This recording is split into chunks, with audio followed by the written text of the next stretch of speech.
우리는 지금 2000년 전의 이스라엘로 날아가서 예수님과 더불어 그 당시의 세상을 여행합니다. 오늘 우리가 복음서를 따라서 우리 주님의 가르침에 대해서 알아보고 있는데 주님의 가르침은 아주 쉽습니다. 근데 어렵습니다. 이렇죠. 저들의 핀 백합화를 보라. 저 하늘에 나는 새를 보라 이렇게 말씀하셨는데 아주 쉽습니다. 그러나 우리 주님이 우리에게 말씀하신 것들을 우리가 지키기가 어렵습니다. 너무 어려워요. 우리 주님은 하나님의 아들이시기 때문에 그게 쉽게 여겨질 수도 있겠지만 인간인 우리로서는 우리 주님의 요구사항을 제대로 지켰다가는 꼼짝없이 호구가 될 판입니다. 이 세상에서 살아나기가 어려울 판이에요. 그래서 하나님의 가르침을 하나님 대신 우리 주 예수 그리스도의 가르침을 그대로 준행하기가 어렵습니다. 그래서 쉽고도 어렵습니다. 자, 오늘 우리가 지난주에 뭐라고 했습니까? 가르치시고 전파하시고 고치시고. 근데 가르치다고 할 때 바로 이 가르침이 오늘 이 본문에 나와 있는 이 말씀을 가르친 것을 말합니다. 자, 오늘 우리가 보아야 될 본문이 마태복음 5장 38절부터 나와 있는데 사실 이게 아주 쉬운 가르침인 것 같은데 어려워요. 너무 말이 안 됩니다. 우리가 아무리 넓게 생각해줘도 이해할 수가 없습니다. 자, 그런데 우리가 이 본문을 갖다가 살펴보기 전에 먼저 생각해야 될 게 있습니다. 이 본문이 어디에 속해 있는 것인가 하는 거죠. 실제로 이 본문은 마태복음 5장 이 본문은 여러 가지 어떤 주제별로 주님이 가르치신 것을 편집을 했겠지만 5장 1절을 보세요. 예수께서 무리를 보시고 산에 올라가 앉으시니 제자들이 나온지라 입을 열어 가르쳐 이러시되 가라사대가 아니라 이러시되. 그리고는 이렇게 쭉 심령이 가라는 자는 복이 나왔는데 이 산상수훈을 갖다가 하나님 나라의 헌법 대강령이라고 한다면 오늘 나와 있는 이 부분 또 눈은 눈으로 하여튼 이 부분을 하나님 나라의 율법이라고 할 수 있습니다. 그러니까 율법은 예수 그리스도 이전에도 존재했던 것입니다. 그런데 잘못 사람들이 오해하고 또 잘못 지키고 있었다고 하는 것을 바르게 지키도록 그 본뜻을 알며 지키도록 가르치신 것에 해당됩니다. 그런데 크게 생각하면 이래요. 이제까지 너희들이 이 세상에서 너무 힘들었지.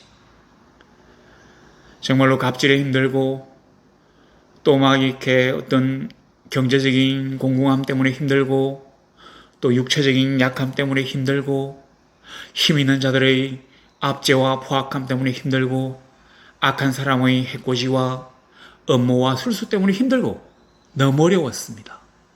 얘들아, 그랬지. 그러나 이제 하나님의 나라가 완성된다면 이 땅에 하나님의 자비와 공의로운 통치가 이루어지기 시작한다면 너희는 더 이상 눈물 흘리며 억울해할 필요가 없어.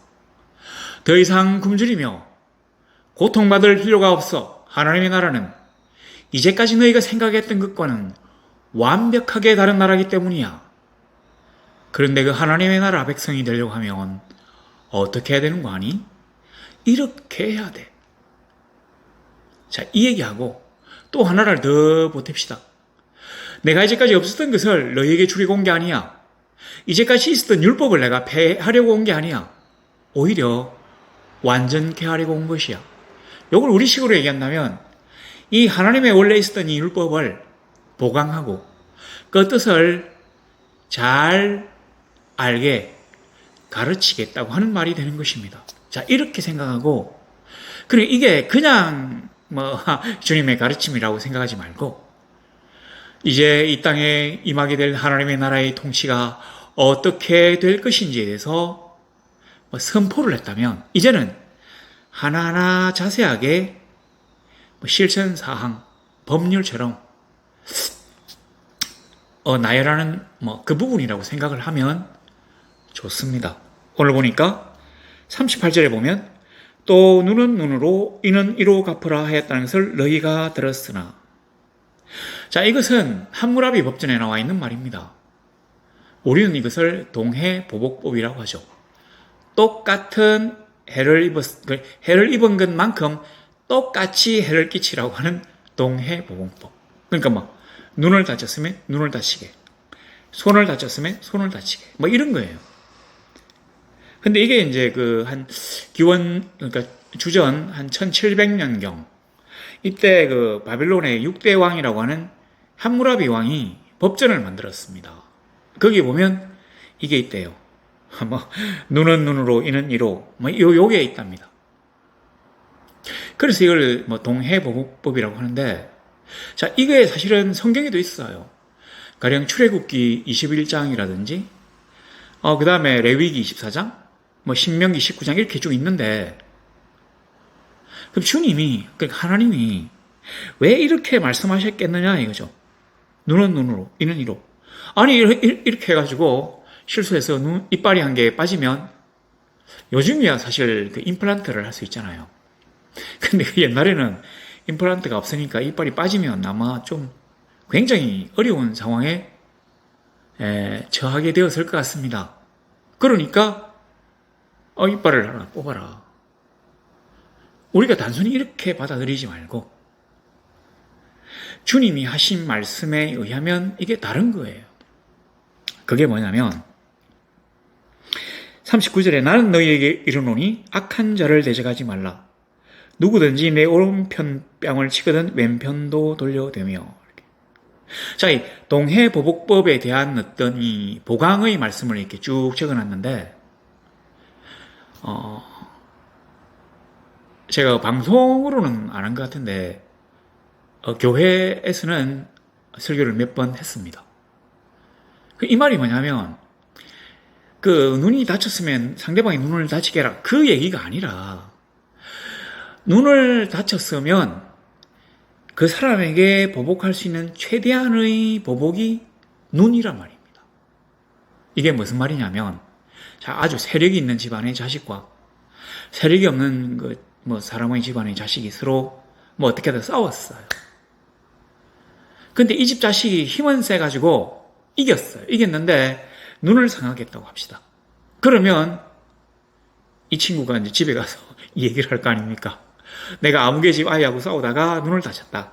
그러면 자기의 금쪽 같은 아이를 다치게 하니까 화가 나가지고 세력가가 자기 집안에 종들을 보내가지고 이 집 식구들을 몽땅 다 잡아와가지고는 눈 한 개만을 상하게 하는 게 아니라 괘씸하다고 때려서 죽일 수 있는 일이 충분히 일어날 수 있지 않겠습니까? 그거를 막는 역할을 했다고 하는 것이에요.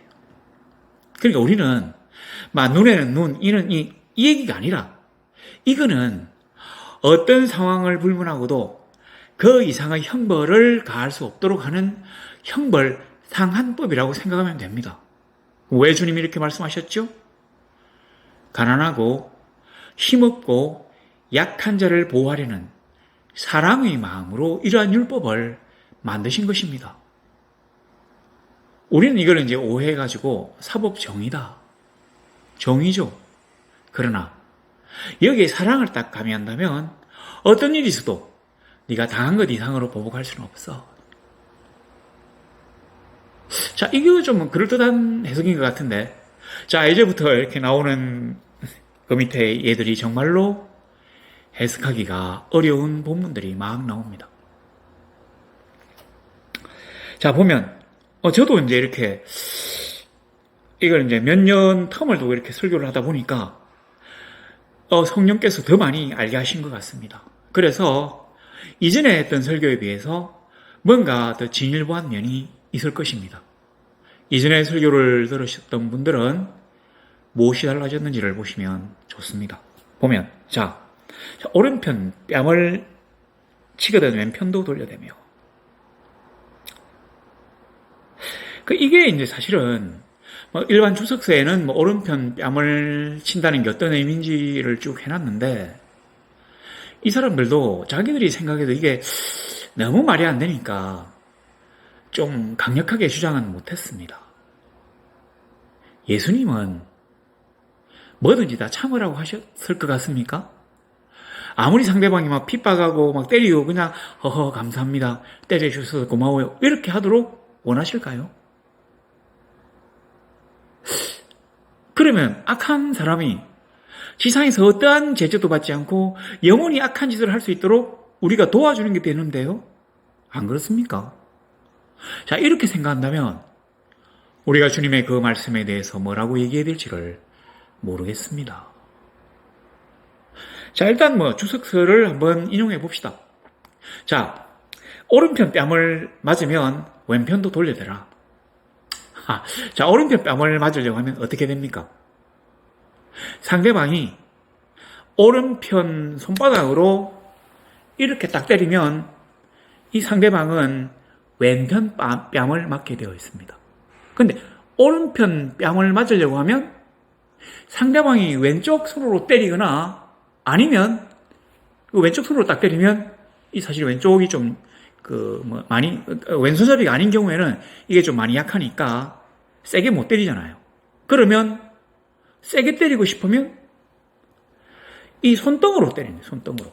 손바닥으로 때리는 게 아니라 이러면 왼쪽이 맞게 되니까 손등으로 이렇게 딱 때리는 거예요. 자, 이래서 더 모욕적이다. 또 하나, 진짜로 손바닥으로 상대방의 오른편 뺨을 때리려고 한다면 상대방이 이렇게 서 있고 이 뒤편에서 이렇게 때리는 거죠. 그래야 갑자기 이렇게 뒤에서 손바닥이 날아와서 이렇게 때려야 오른편 뺨을 맞습니다. 이까지가 제가 옛날에 주석서에서 봤던 거고 또 제가 생각했던 범위입니다. 자, 너무너무 모욕적인 상황인데 참으라. 이제 그렇게 생각했는데 놀라운 발견이 있습니다. 주께서 잡히시던 날 밤에 대제사장의 종들, 부하들이 예수님을 조롱하고 침뱉고 때리고는 어떤 사람은 예수님의 뺨도 때렸어요. 바로 이런 거 똑같이. 자, 그러면 그때 주님이 왼편 뺨도 돌려대셨나요? 성경에는 그런 기록이 있지 않습니다. 자, 그러면 주님은 자기도 하지 못하는 일을 우리 보고 하라고 말씀하셨다고요? 그럼 우리 주님이 이중인격자, 위선자라는 말입니까? 아닙니다. 우리가 너무 올바름이라고 하는 거, 기독교인은 비폭력, 순종, 인내, 즐거움, 괜찮음, 온유 이런 거에만 매몰되어 있기 때문에 주께서 말씀하신 원뜻을 잃어버린 게 아닌가 이런 생각을 제가 하고 생각을 더 깊이 합니다. 성령께서 이러한 가르침을 주셨어요. 얘야, 지금 이 9절 38절부터 이 42절까지가 어디에 속해 있니? 예, 주님, 하나님의 통치가 이 땅에 임하기 시작했다고 하는 기쁜 소식을 선포하시고 난 다음에 제자들에게 하나님 나라가 어떠한 나라인지에 대해서 하나님 나라에 들어가려고 하면 어찌해야 되는지에 대해서 설명하시다가 나온 본문입니다. 바로 그거야. 이것은 어떤 개인과 개인 간의 문제로 보지 말고 거대한 나라와 한 개인, 거대한 세력과 한 개인으로 봐야 돼. 그래요, 여러분. 바로 그렇게 보아야만이 주께서 주신 교훈을 우리가 오늘 바르게 파악할 수 있는 것입니다. 자, 뺨은 누가 때립니까?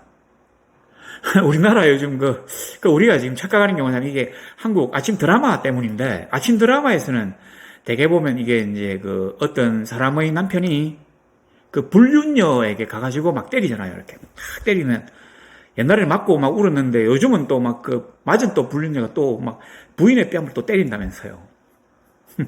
요즘 불륜이 자랑인지 하여튼 죄송합니다. 제가 이 시류에 편승하는 건 아닌데, 저는, 저희 집은 텔레비전이 없어서 못 봐요, 저는. 근데, 듣기로는 김장김치로 이렇게 막, 싸대기를 이렇게 때리는 그런 장면도 있었다면서요. 여하튼 그랬는데, 누가 때립니까?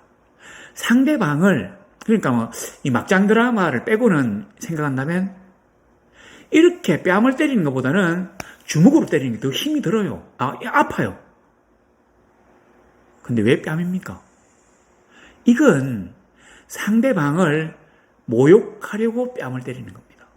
그래서 뺨을 때릴 수 있는 사람이라고 하면 뺨을 맞는 사람에 비해서 뭔가 우월하고 강자일 수 있습니다.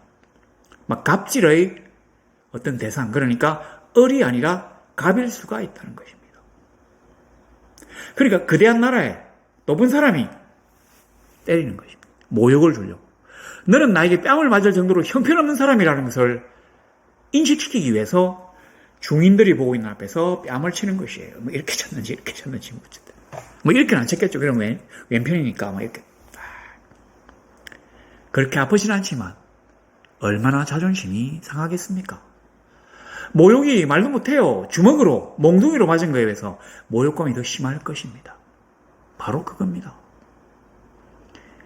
우리 주님이 지금 말씀하신 이 예들은 어떤 나라에 대한 개인, 거대한 세력에 대한 개인을 얘기하는 것입니다. 그럴 때는 같이 덤비지 말고 왼편 뺨도 돌려야 돼. 솔직히 이거 정신승리 아닙니까? 나는 너희들처럼 폭력을 신봉하는 사람이 아니야. 그렇다고 해서 그 모욕감이 없어집니까? 없어지진 않아요. 그 아픔이 감소됩니까? 감소되지 않아요. 그러나 주님이 이렇게 말씀하셨기 때문에 적어도 나는 하나님이 나에게 주신 계명을 그대로 지킨 사람이야 라고 하는 그러한 위로를 삼을 수는 있을 것입니다. 우리 목사님 너무 이거 말도 안 되는 또 해석을. 자, 좋습니다. 그 밑에 40절을 보세요. 또 너를 고발하여 속옷을 가지고자 하는 자에게 그옷까지도 가지게 하며. 이게 사실은 그 누가복음과 병행기사인데 누가복음에는 거꾸로 되어 있대요. 누가 겉옷을 가지려고 하면 속옷까지 주라고 되어 있답니다. 여기 보세요. 고발하여 속옷을 가지고자 하는 자에게 겉옷까지도 가지게 하며. 그럼 우리는 얼마 하지도 않고 더러운 속옷까지 가지고 그걸 고발까지 해? 말이 안 돼. 여기 겉옷은 전당포에도 잡아주는 아주 재산 목록에 들어가요. 그리고 이게 이불로도 삼기 때문에 밤이 되기 전에 도로 돌려주라고 주님이 특별히 당부하신 그런 귀한 물건입니다. 겉옷을 뺏든다는 거 우리 충분히 이해할 수 있습니다. 그런데 이 사람이 지금 고발해가지고 속옷을 가지고자 하잖아요. 고발을 해서 속옷을 가지고자 한답니다. 고발까지 해가지고 속옷을 가지고자 하는 사람이 어디 있어? 우리의 사고방식은 여기까지에 딱 멈춰있는데 조금 더 크게 한번 생각해 보십시오. 유대인들은 이스라엘 사람들은 속옷을 안 입어요. 이 당시에 로마의 문화를 받아가지고 속옷을 입는 문화가 퍼질 수 있었는지는 저도 잘 모르겠는데 원래 유대인들은 속옷 안 입습니다. 제사장 빼고는 왕도 안 입어요. 그럼 이게 뭐냐면 이방인과의 관계라는 것을 주님이 말씀하시는 것입니다. 속옷이 없는데 고발해가지고 속옷을 빼뜨려고 저 사람 속옷은 말이래. 저 사람 속옷은 내 거예요. 내가 가진데 저 속옷을 내 걸 훔쳐가서 입었어요. 라든지 아니면 저 사람이 하여튼 어쨌든 고발해가지고 속옷을 받으려고 한다는 게 고발을 당한 대상 입장에서는 어마어마하게 억울한 일이거든요. 왜냐하면 자기는 속옷이 없는데 없는 속옷을 갖다 내놔라고 하니까 없는 걸 보여주려고 하면 어떻게 됩니까? 그렇다고 벗을 수는 없잖아요. 그러니까 얼마나 속이 답답하고 안타깝겠습니까? 옛날에는 소송이라고 되어 있었던 것 같은데 지금은 이제 고발로 바꿨어요. 고발하여서 속옷을 가지고자 하는 자에게. 요즘 변호사 비용이 제가 어디 들었는데 말만 들어주면 500만 원이래요. 근데 속옷을 가지고 잔다고요? 아닙니다. 우리가 그렇게 생각할 수가 없어요. 이것은 유대인들에게는, 이게 지금 마태는 이제 유대인들에게 이렇게 대상으로 이렇게 기록을 한 책이기 때문에 이게 너무너무 억울한 일이라고 하는 그 뉘앙스를 줍니다. 나는 가지고 있지도 않은 것을 내놔라고 고발까지 했다는 것을. 저 사람이 내 걸 갖고 있으니까 지금 빼들어 주세요라고 하는 법에 호소하는 거잖아요. 얼마나 억울합니까? 너무너무 억울한 것을 얘기하는 것입니다. 그러니까 막 그 작은 거를 주려고 하면 큰 걸 주라 이런 얘기가 아닙니다. 너무 억울하면 억장이 막힐 정도로 억울하다는 얘기입니다. 에이 설마. 자 그런데 우리 한번 생각해 보세요. 자 이걸 갖다가 어떤 로마 당국, 그 다음에 로마 당국의 앞잡이인 그 헤롯, 이 헤롯도 유대인이 아닙니다. 이 헤롯은 그 에돔 사람이에요. 이두메라고 이제 그 당시 뭐 지방 이름이 바뀐 것 같은데 에돔 사람이에요. 이 에돔 사람이기 때문에 유대인들에 대한 어떤 이 정오심이 꽉 들어차 있습니다. 그래서 유대인들을 잘 죽여요. 그 예수님이 그 태어난 그 베들레헴 인근의 2살보다 그 밑에를 막 싹 다 학살하라고 하는 명령을 내린 이유도 동족이 아니기 때문이에요. 얼마든지 유대인을 죽일 수 있는 사람이거든요. 근데 왜 이 사람이 유대의 왕이 됐느냐면 이 헤롯이 그 로마에 유학을 가가 있다가 그 옥타비아누스? 안토니우스? 하여튼 이 그 옛날에 뭐 로마의 삼두 정치를 했다고 하는 유명한 거물 정치꾼하고 이렇게 친해져가지고 이 사람이 친구래요. 그래서 왕이 된 겁니다. 뭐 이 왕이라도 우리가 지금 생각하는 왕이 아니라 그냥 자치정부의 왕? 송령의 왕 정도인데 그러니까 뭐 독립국의 왕은 아니죠. 그렇게 된 거예요. 그러니까 이 헤롯은 이 유대인들을 갖다가 위한 왕이 아니라 로마인을 위한 왕이에요. 그러니까 얼마든지 유대인들을 쥐어짜가지고 세금을 뽑아서 이 로마인들의 필요를 충족시켜줘야 될 필요가 있는 사람입니다. 제가 한번 말씀드렸죠. 그 당시 유대인들이 너무 가난했다고. 그러니까 솔직히 뭐 그 약간 좀 속된 말로 먹고 죽으려고 해도 세금 낼 돈이 없다. 뭐 이런 상황입니다. 그러니까 세금을 못 내잖아요. 그래서 그 속옷까지도 벗겨가려고 내놔라고 하는 거예요. 없는데 우리 조선시대 한번 생각해 봅시다. 너무 세금을 많이 빼들어가니까 백성들에게 머리를 굴려가지고 곡식을 갖다 창고에다 쌓아두는 게 아니라 앞마당이나 뒷마당이나 막 이런 데 묻어두거나 아니면 그 볏짚 쌓아놓는 그 안에다 숨겨두거든요. 너무 많이 숨겨두니까 아마 세금 거들어 다니는 사람들이 이걸 알게 됐던 모양입니다. 그래서 대나무 창을 쭉 꺾어가지고 마당을 쑤셔보는 거예요. 이렇게 숨겨놓는가 싶어가지고. 그리고 이게 집더미 속으로 막 쑤시는 거예요. 있는가 싶어가지고. 그래서 발각이 되면 그걸 빼들어가고 막 패요. 거짓말했다고. 그거하고 이거하고 생각해보세요. 똑같습니다. 너를 고발하여 속옷을 가지고 자는 자에게 그옷까지도 가지게 하며. 그러면 로마나 헤롯이 세금을 빼돌려고 하면 그것까지 다 줘야 된단 말입니까? 기쁘게? 이게 친일파하고 뭐가 다르죠? 그럼 주님은 지금 친로마파라 말입니까? 민족의 수군을 이루려고 온 메시아가 로마의 앞잡이가 돼가지고 로마 당국이 협조하라는 얘기를 지금 하는 겁니까? 자, 그렇지 않습니다. 우리 주님이 절대로 그러실 분이 아니에요. 그럼 주님이 왜 이렇게 말씀하셨습니까? 그 밑에 봅시다. 41절에 보면 또 누구든지 너로 억지로 오리를 가게 하거든 그 사람과 심리를 동행하고. 바로 이 41절이 절대로 부인할 수 없는 증거가 됩니다. 여기 이제 오리를 가게 하거든, 억지로 오리를 가게 하거든, 이 말이 뭐냐면 우리는 이제 우리나라에 비슷한 속담 있잖아요. 친구 따라 강남 간다. 뭐 아무개야 우리 저 동네 요번에 뭐 이렇게 뭐 오케스트라가 와가지고 음악회를 하는데 거기 갈래? 같이 가자. 나는 가기 싫은데 친구가 막 억지로 가게 하니까 에이 뭐 친구를 위해서 가주자.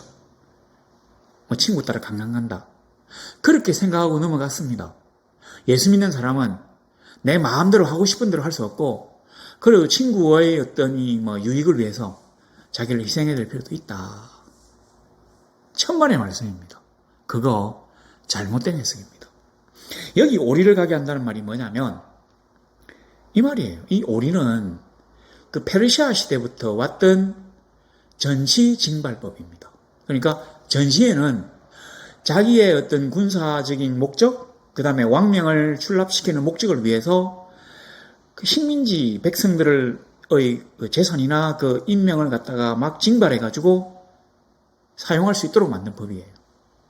그러니까 억지로 오리를 가게 한다고 하는 이 법이 뭐냐면 이 오리, 여기서 어리는 1.5kg랍니다. 우리나라 어리가 400m잖아요. 여기는 1.5kg래요. 1000g. 그러니까 요 오리니까 5000g을 갖다가 강제로 이제 부역을 시킬 수 있다 이 말입니다. 가령 군대가 진군을 하다가 뭐 식량이라든지 뭐 아주 큰 무기라든지 뭐 이런 거 엄청나게 많이 들고 있잖아요. 뭐 텐트라든지 이런 거. 근데 이걸 이제 군인들이 들고 가게 되면 전쟁을 막상 못합니다. 힘들어가지고. 그러니까 길가에 지나가던 유대인들을 잡아가지고 너 이리 와! 이래가지고는 이거 짊어져! 이렇게 해서 지고 가게 만들었단 말입니다. 그러니까 바로 이 말이에요. 억지로 오리를 가게 하거든. 심리를 동행하고. 그럼 심리를 가져라는 얘기입니다. 원래는 이게 페르시아에서 아마 식민지 백성들이 왕명을 출입하는데 징발되는 막 그걸 위해서 만든 법인가 봐요. 그래서 그 당시에 그 동네에서는 이 법이 계속적으로 유지가 되고 있었던 것 같습니다. 전시징발법. 그냥 친구 따라 강남 가는 그런 법이 아니에요. 친구의 부탁을 들어주라는 얘기가 아닙니다. 로마 식민지 당국이 강제적으로 너를 징발해가지고 일을 시킬 때 아무 소리 하지 말고 기쁜 얼굴로 알겠습니다. 제가 심리까지도 짊어지고 가죠. 라고 대답하라는 것입니다. 우리 주님이 매국노입니까? 우리 주님이 친일파입니까? 아닙니다. 우리 주님이 이렇게 말씀하신 게 뭡니까? 처음에 사랑 때문이라고요. 하나님의 나라에 들어온 하나님의 백성들을 지키기 위하여 하나님이 이렇게 말씀하셨단 말입니다. 이게 진짜로 참 너무 안타까운 일인데 약간 옆으로 한번 우리의 주의를 돌려볼 필요가 있습니다. 대제사장이 유대 나라에서는 최고의 권위자입니다. 그러니까 헤롯 왕이라고 하는 사람은 에돔 사람이잖아요. 그 다음에 로마의 식민지 총독도 있고 뭐 분봉왕도 있는데 이런 사람들은 사실은 뭐 로마의 하수인이고 이방인이에요. 그래서 유대인들은 이런 사람들을 원수라고 생각하지 인정하지 않습니다. 그리고 이 원수의 그 밑에서 일하는 사람들을 아주 막 이 죽일 매국노로 이렇게 죄인으로 몰아요. 가령 세리 있잖아요, 세리. 유대 나라를 위해서 세금을 걷는 게 아니라 로마의 이익을 위해서 세금을 걷으니까 세리를 죄인이라고 하거든요. 바로 그런 것처럼 이런 사람들에게 대해서 막 격렬하게 저항하며 반대해요. 그 당시에 보면 뭐 헤롯 일파의 그 앞잡이 우리나라 친일파처럼 그 친로마파 헤롯 당원들이 있어요. 그 다음에 로마인들이 있습니다. 그리고는 열심당이라고 있어요. 독립운동, 우리나라로 치는 독립운동가들. 열심당원들은 절대로 이런 거를 짊어지지 마라. 이런 거는 적을 이롭게 하는 부역자다. 이렇게 못하게 합니다. 어떻게 돼요? 나는 못하겠어요. 너 뭔데? 나는 로마의 이익을 위해서 일할 수 없어요. 그렇게 하면 로마인들이 그래 알았다 잘 가라 이렇게 하겠습니까? 칼로 이게 지금 북한 말로 이게 반동이잖아 이러면서 죽일 겁니다. 일본 말로는 불량선인이잖아 이러면서 조센징이라면서 죽일 거예요. 그러니까 너 혼자의 힘으로 군대의 요구에 맞서다가 죽지 말라는 얘기입니다. 에이 그래도 하나님 이거 너무한 거 아닙니까? 그때 대제사장을 한번 봅시다. 대제사장은 유대 나라에서 유일하게 유대인들이 의지할 수 있는 최고의 권위입니다. 바울도 이제 두드리 맞고는 막 화를 내는데 저 사람이 대제사장인데 네가 그 권위를 갖다가 침해했기 때문에 맞았다고 하니까 대제사장인 줄 몰랐다고 하잖아요. 대제사장이라고 하는 직위가 그런 거거든요. 산헤드린 공회라고 하는 게 공회에 잡혀가게 되고 하는 게 바로 산헤드린 공회를 얘기하는 건데 유대인들은 나라에 잡혀가게 되고 안 하고 공회에 잡혀가게 되고라고 얘기할 정도로 자기네들의 유일하고 합법적인 권위라고 생각했단 말입니다. 그런 대제사장은 종신제입니다. 죽을 때까지 하는 거예요. 근데 예수님 말년이라든지 그때 뭐라고 합니까? 대제사장들이라고 성경에 기록되어 있거든요. 제가 지금 알기로는 그때 대제사장이 4명이 살아있었대요. 죽어야 생기는 대제사장이 동시에 4명이 있다는 말입니다. 심지어는 장인과 사위가 동시에 제사장이었대요. 대제사장. 왜 그랬겠습니까? 로마 당국에다가 뇌물을 주고는 대제사장직을 산 거예요. 그래 놓고는 그렇게 자기가 로마의 앞잡이가 되어놓고는 정작 백성들에게 뭐라고 얘기하는 거 아니? 로마의 그 더러운 돈, 우상이 새겨진 그 더러운 돈은 하나님의 거룩한 성전에서 사용할 수 없으니까 하나님의 성전에서 헌금을 하려고 하면 거룩한 돈으로 바꿔야 된다고 하면서 환전상을 만들어둔 이유가 바로 그것 때문입니다. 그리고 이 대제사장은 환전상에게 또 뇌물을 받겠죠. 너 내 공식 공인 지정 환전상으로 지정해 줄 테니까 이익의 10%를 나에게 바쳐라. 이런 겁니다. 어떻습니까? 힘없는 백성들은 나라의 독립과 민족의 양령을 위하여 자기의 최선을 다하여 민족의 이익이 되는 행동을 하려고 해요. 그런데 나라에 가장 이득을 많이 받은 사람이 그 나라를 위해서 가장 열심으로 봉사해야 되는데 이 사람은 나라를 위해서 아무것도 안 합니다. 나라가 없어지면 백성들은 어디 가서 또 살아요. 그러나 나라가 없어지면 그 나라의 왕은 죽어요. 그럼에도 불구하고 소위 지도자라고 하는 사람들은 로마에 붙어가지고 백성들을 착취하고 있는 것입니다. 너무 안타까워서 주님이 얘들아 그래서는 안 돼. 너희들 그러면 죽어. 내가 너희를 살려줄 테니까 너희들 그렇게 하지 말고 그냥 짐을 져. 이렇게 말씀하신 것입니다. 세금과 한 푼 빼들려고 난리를 치면 얘들아 그냥 줘라. 너를 모욕하고 짓밟으려면 그 모욕을 묵묵히 받아들여라. 주님 너무 억울한데요. 그래서 도저히 못 살겠는데요. 그렇지. 그러나 하나님이 계시지 않는다면 하나님의 공의가 존재하지 않는다면 하나님이 너희를 위하여 복수해 주시지 않는다고 생각한다면 너희가 너무나 어리석고 불쌍하고 살 수 없겠지만 얘들아 내가 다 해줄게. 그게 바로 하나님의 나라야. 너희가 나의 자녀이기 때문에 내 나라의 백성이기 때문에 나의 통치를 받는 나의 신민이기 때문에 내가 복수해 줄게. 내가 지켜줄게. 내가 그 돈 줄게. 더 많이 줄게.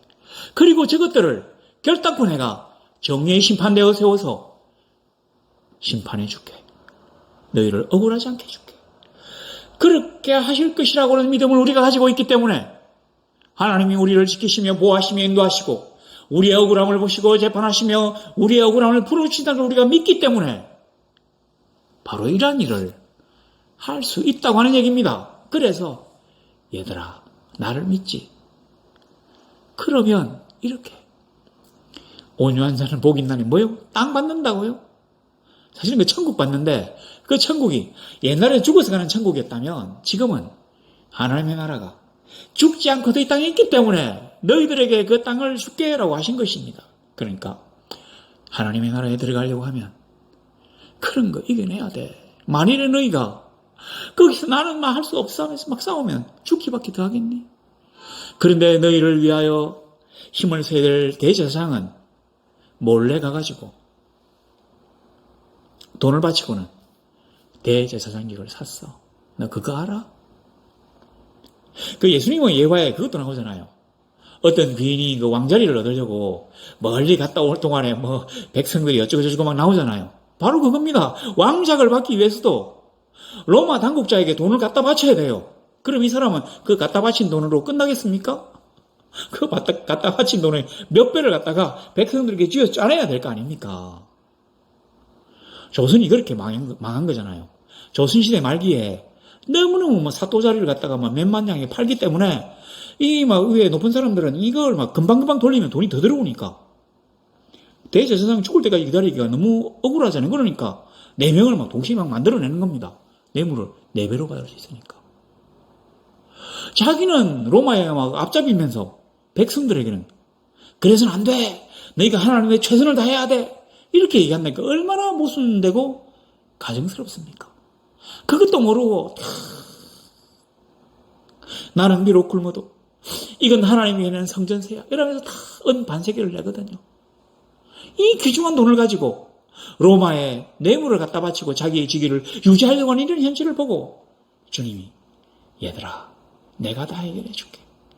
그렇게 생각하면 주님의 이 말씀이 바로 이해가 됩니다. 하나님의 나라가 이루어져 그 하나님의 나라는 이러한 억울한 일들이 없을 거야. 뭐 그렇게 말씀하신 것이라고 생각해도 됩니다. 42절에 보면 내게 구하는 자에게 주며 내게 꾸고자 하는 자에게 거절하지 말라. 아니 구하는 자에게 다 줘요? 빌려주려고 하면 다 빌려줘야 됩니까? 아우 그렇게 어떻게 삽니까? 에이 모르겠다. 예수 안 믿을란다. 이거 뭐야 이거. 나 복 받으려고 예수 믿었지. 무슨 남 복 주려고 내가 예수 믿은 게 아니야. 하나님이 계시지 않는다면 그 말이 맞습니다. 그러나 하나님이 계십니다. 내가 호구라고. 근데 그 호구를 자녀로 둔 하나님 아버지는 그 호구짓을 해가지고 버린 돈을 10배로 채워주실 수 있는 분입니다. 하나님은 나를 사랑하시기 때문에 나의 일거수 일투족을 감찰하시며 보호하시는 분입니다. 그래서 얘들아 이제는 이 땅에서도 하나님의 정의로운 통치를 너희가 맛볼 수 있어. 이제 이 땅에서 하나님의 나라가 시작되는 거야. 이걸 우리가 복음이라고 하잖아요. 그럼 이 나라에 들어가면 어떻게 됩니까? 죄가 없어야 돼. 아니 어떻게 죄를 짓지 않을 수 있습니까? 내가 그래서 내 아들을 보냈잖아. 내 아들이 그래서 왔다는 걸 믿는다면 믿기만 하면 그 아들의 통치를 받을 수 있어. 그러면 그게 바로 천국에 들어가는 거거든요. 너무 기쁜 소식을 하나님이 지금 하나님이신 예수 그리스도께서 지금 자기의 제자들에게 말씀하시는 것입니다. 제가 말씀 못 드린 게 있네요. 앞에 우리가 읽었잖아요. 예수께서 무리를 보시고 산에 올라가 앉으시니 제자들이 나오니라. 이 말씀이 주님 너무 지키기 어려워요. 그래요. 무리라면 이걸 지키기가 무리입니다. 이거 지금 어느 유인데 우리가 무리라고 하는데 속해 있다면 도저히 주님의 말씀을 지킬 수가 없습니다. 그렇기 때문에 주님도 역시 무리들에게는 이렇게 말씀하시지 않습니다. 안 되니까요. 제자들에게 하신 말씀입니다. 우리는 이 땅에 오신 예수 그리스도의 제자입니까? 아니면 그냥 기적을 맛보고 빵인 한 개 얻기 위해서 주님을 따라다니는 무리입니까? 우리는 교인입니까? 아니면 하나님과 함께하는 성도입니까? 우리가 만일 성도라면 우리는 더 이상 이 땅에 속하지 않고 하나님의 나라 백성입니다. 그렇다고 우리가 나 이제부터 이 나라 백성 안 할 거야 하면 그래라 하겠습니까? 안 되잖아요. 이 땅에서는 아나키스트가 존재할 수 없습니다. 어떤 나라든지 한 나라의 백성이 되어야 합니다. 그건 그냥 기본으로 되는 것이고 우리는 우리의 소속감을 하나님의 나라에 둔다고 하는 것입니다. 하나님의 나라 백성이 되려고 한다면 이렇게 하라고 하는 것이에요. 자, 그런데 제가 또 하나 위로를 드린다면 여기 이제 거절하지 말라라고 하는 말이 있는데 이게 사실은 거절하다고 하는 말이 그 원문 그 뉘앙스를 딱 살핀다면 어떤 그 사정을 보고는 참 마음이 동했겠죠. 아우 참 안 됐다. 그렇지만 뒤돌아서서 멀어지다라고 하는 뜻이 바로 여기 거절하다고 하는 뜻이에요. 그러니까 쉽게 얘기한다면 내가 충분히 여유가 있습니다. 그러니까 나한테 와서 이제 돈을 빌려달라 할 거잖아요. 너무 막 흉년해져가지고 지금 집에 처자식이 막 3일 동안 굶고 있는데 제발 사람 데만 좀 빌려주세요. 말은 빌려주는 건데 사실 이거 내년 추수 때 갚겠습니다. 그러니까 못 갚을 확률이 높죠. 근데 우리 집에는 곡식이 썩어나고 있어요. 근데 내가 말을 안 빌려주면 이 동네에 내가 이주기 때문에 내가 안 빌려주면 다 가난하니까 다른 사람들은 빌려줄 수가 없어요. 자기들 먹고 살기도 어려우니까. 그럼 이 가족은 굶어 죽을 겁니다. 이때 거절하지 말라고 하는 뜻이 바로 여기에 들어 있습니다. 나도 지금 막 먹고 죽을 그 엘리야 나오잖아요. 과부. 나도 지금 마지막으로 빵 굽어가지고 내하고 자식하고 먹고 죽으려고 했는데 알겠습니다 하고 주잖아요. 그건 특별한 경우고 제자들에게 너무너무 내가 하나님 위해서 나의 모든 걸 다 바쳐도 좋아, 다 죽어도 좋아 하는 사람에게 하는 말이고 보통의 제자들에게는 그렇게 하십니다. 주님이 이렇게 말씀했잖아요. 내가 지우는 멍에는 가벼워. 내가 지우는 짐은 너희가 충분히 질 수 있어. 너희들이 감당치 못할 짐은 내가 부과하지 않아. 그래요. 거기도 나라니까 세금이 있습니다. 의무가 있어요. 지켜야 될 책임들이 다 있습니다. 그러나 우리가 충분히 지킬 수 있어요. 충분히 지키고도 행복할 수 있습니다. 그래서 하나님이 우리에게 요구하시는 11조를 시간에 11조 주일 예배를 드려 그 다음에 돈은 11조 진짜 11조 드려 그래도 우리가 충분히 살 수 있어요. 더 잘 살 수 있습니다. 우리가 하나님의 백성된 표시입니다. 아우 또 돈 얘기 그래서 제가 이런 얘기 잘 안 하잖아요. 자 그런데 하나님이 주신 시험은 우리가 충분히 질 수 있습니다. 자 이렇게 생각하면 이해가 됩니다. 세금 안 내려고 막 숨기고 막 서로 싸우고 막 혼자서 진짜로 열심히 나라와 민족을 위해서 나는 막 굶어 죽어가면서까지 막 이렇게 투쟁하는데 알고 보니까 나라와 민족으로부터 혜택을 제일 많이 받은 사람들은 넙죽넙죽 절하고 뇌물 주고 막 그렇지요 그러면서 백성들을 쥐어짜서 돈을 더 많이 빼들어가지고 자기도 먹고는 갖다 줘요. 이게 낮은 사람은 세리지만 높은 사람은 대제사장이잖아요. 누가 대제사장을 그렇게 생각하겠습니까? 그렇게 생각을 못해요. 주님만이 그렇게 생각하실 수 있습니다. 환전상 얼마나 고마운 사람들입니까? 그 우상이 새겨진 로마 황제하고 황제의 엄마를 막 여신이라고 무슨 신이라고 하는 이 더러운 우상이 이 참남된 돈을 갖다가 하나님께 바칠 수 없어가지고 진짜 성전에서 사용할 수 있는 돈을 어디서 구하냐 하는데 그래도 환전상이 있어가지고 구해주니까 바꿔주니까 얼마나 감사해. 택도 아닌 얘기죠. 여리고부터 그 소를 사가지고 이 절벽길을 막 높은 길이 이 소를 끌고 오는 게 얼마나 힘들어. 근데 여기서 소를 갖다가 탁 이렇게 돈만 주면 얼마든지 사가지고 하나님 앞에 제사를 지낼 수 있도록 해주니까 너무 감사해. 천만의 말씀이잖아요. 그래서 주님이 너무너무 화가 나가지고 이 허리끈을 풀어가지고 막 그러니까 후려치신 거예요. 이 백성들이 너무 어리석고 그래서 화가 나지만 너무 불쌍하거든요. 그래서 이 사람들 갖다가 살려주기 위해서 주님이 지금 이런 말씀을 하신 겁니다. 얘들아 내가 다 해줄게. 그러니까 너희는 그냥 짊어져 줘라. 네가 그 군대가 가는데 네 보고 짊어지는데 네가 만일 독립운동하는 것도 몇 명, 1000명, 10,000명이 모여서 하는 거지 너 혼자서 어떻게 하겠니? 해줘라. 이렇게 말씀하신 겁니다. 그렇게 딱 보면 주님의 이 말씀이 바로 이해가 됩니다. 누가 너에게 억지로 오리를 가게 하거든 그 사람과 심리를 동행해줘라. 주님 너무 억울한데요. 그래 너희 억울함을 안다. 그러면 왜 이렇게 억울합니까? 이 땅이 우리가 독립을 유지하지 못했기 때문이잖아요. 그 당시 유대인들에게는. 그럼 지금 우리가 왜 이렇게 억울합니까? 지금도 갑질이 횡행해요. 오늘 내일 한 사람이 한둘이 아니에요. 부당한 것을 갖다가 내가 막 거부하면 혹시라도 해고당할까 싶어가지고 전전긍긍하며 고통받는 사람들이 많이 있습니다. 물가는 오르지요. 누구 보니까 뭐 월급 빼고 다 올라왔다 같던데 제가 뭐 불안감을 주려고 하는 건 아니고 뭐 환율도 막 올라섰던데 제가 옛날에 그 노무현 대통령 때 유학 갔을 때 그때 들어보니까 1달러당 930원이었어요. 근데 지금은 1342원인가 43원인가 근데